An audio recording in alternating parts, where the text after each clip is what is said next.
by the time I met Al, which was 1976, that change was underway. You began to have formatted radio.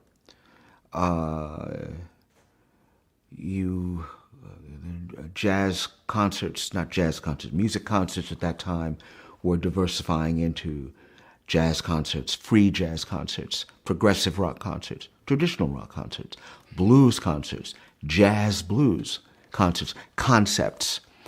By 76, everything I was just describing about just walking through Greenwich Village with your instrument, hey, there's somebody rehearsing there.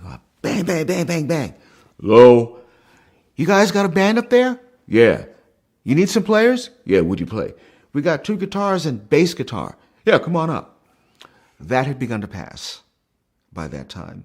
We were getting older. More guys had families. And there was now more pressure to find a niche that you could survive in. It was getting harder and harder just to go looking for music. But if that's the way you were, if that's the way you came up, and all the people that I hung up with were like this, where when someone had music, you didn't say, what is it?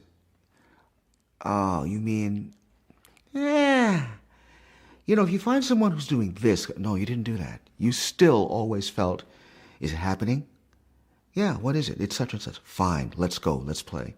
It was the way of the world. Nobody got together and said, boy, aren't we something? We're combining this and that, and we grew up with this, and we loved Coltrane and the Beatles and Ahmad Jamal and the Dave Clark Five and this. No, it was just the way of the world. It was the way it was. What we took to feel, and we didn't make ourselves feel this way, it's just the way it worked out, was the older generation, the guys who said, how can you play that junk? Who's going to remember these songs in 50 years? Then you began to feel a sense of pride, because you could look at those guys and say, you're through. Face it, it's over. Go sit out on the porch and rock. It was a little bit, because there was often not violent, but strong, vociferous, forceful opposition to the new music. This is before fusion, really. We're talking the late 60s, maybe the very early 70s. You started having a blend.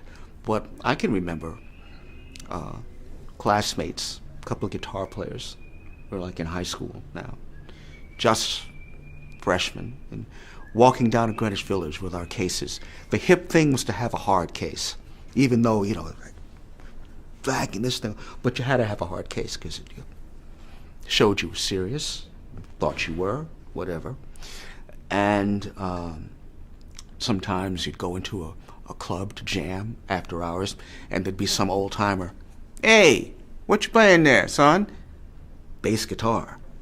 Bass guitar? Oh, you mean that electric bullshit? Man, you guys, that ain't no bass. And yeah, okay, Gramps, we'll see. Interesting to think back on that now, 45 years later.